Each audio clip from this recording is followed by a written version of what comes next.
So which settings should you use when you're shooting videos on your GoPro? Hey, this is Meredith, and I see that question all the time, and I hate answering it because the answer is always, it depends, and nobody ever likes to get that answer. So my goal for this video is not to tell you what settings you should use, because the thing is, you have to understand for yourself what all of the settings mean and what they do, and how using them are going to affect your results. So your lighting, your subject, if your subject is moving, if they're not moving, if you're moving, if you want widescreen or not widescreen, or if you want to use slow motion when you're editing. I mean, really, the possible situations that you may be shooting in are endless. So let me first answer this question by saying it depends on what you're shooting. But for reference, I will tell you that I usually shoot my GoPro videos at 1080, 30 frames per second with Pro Tune off, and here's why. Let's talk about resolution. Depending on your camera model, you have all kinds of different resolutions available to you. So 4K, 2.7, 1080, 720. Those numbers represent the number of vertical pixels. So a video that is 1080 is going to be 1080 high and 1920 wide. I see a lot of questions and comments from folks who think, oh, I'll just shoot at the highest resolution available and the highest frame rate available.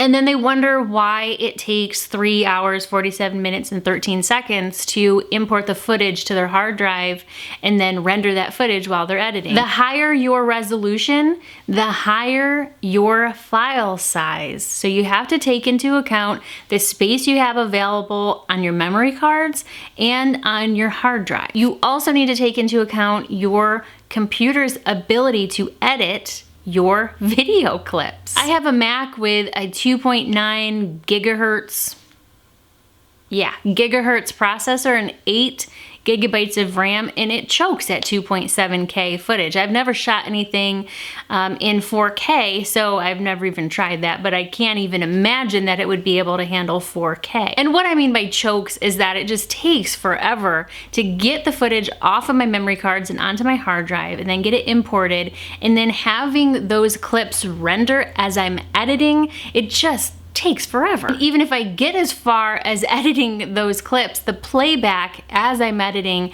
is just really choppy. By the way, why did I get a computer with 8 gigabytes of RAM?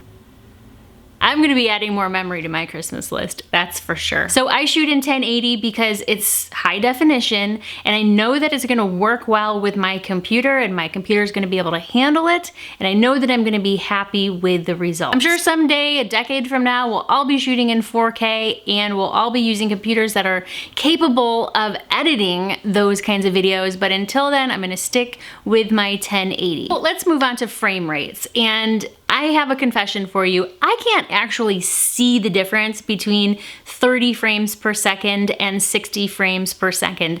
I know what the differences are, but with my eyes, I can't visually see a difference. If I'm watching a 60 FPS video, I would never know. 30 frames per second is what most people would consider to be a standard frame rate. Movies are shot in 24 frames per second, so you may often hear that if you want a more cinematic feel for your video, you should shoot in 24 frames per second. But at the same time, doesn't the lighting and the scene and the acting talent and the background music attribute to that cinematic feel?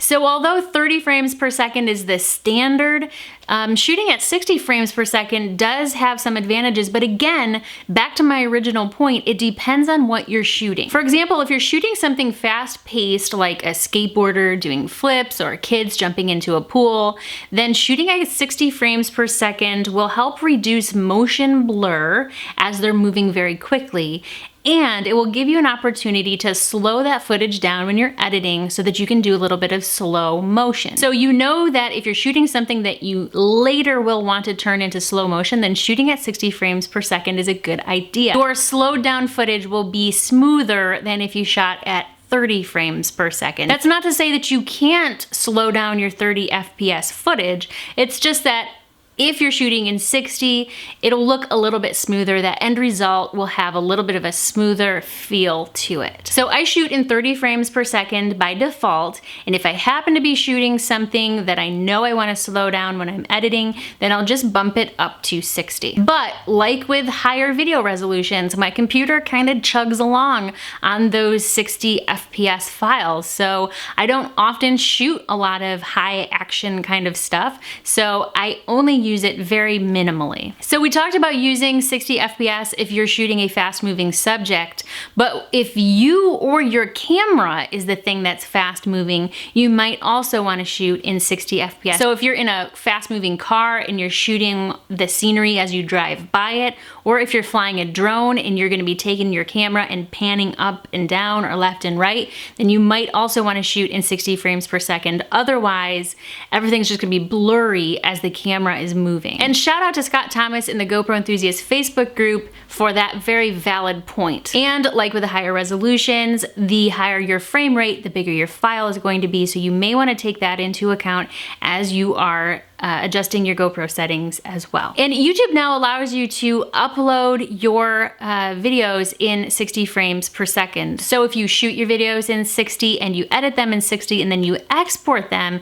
in 60 frames per second, you can upload them to YouTube and share them with the world. Otherwise, if you shot mostly in 30, but then you shot some 60 so that you could slow down your footage, you would then export in 30 frames per second and upload like that. So let's talk about ProTune. I mentioned that I shoot with ProTune off generally, and I think GoPro's internal software does a pretty good job of adjusting colors and white balance and exposure and all that stuff. That's actually one of the things that makes GoPro cameras such a great camera to use. So I don't really mess with ProTune other than when I'm just playing with it. I look forward to playing with ProTune more in the future, but for now, I just really don't mess with it much. Some people swear by using ProTune, and if you do use ProTune, what that means is that you're going to have some extra settings on your camera, and then you're going to have to manually edit things like your white balance and your color, your exposure, and things like that when you are editing. Kind of like if you're used to editing photos,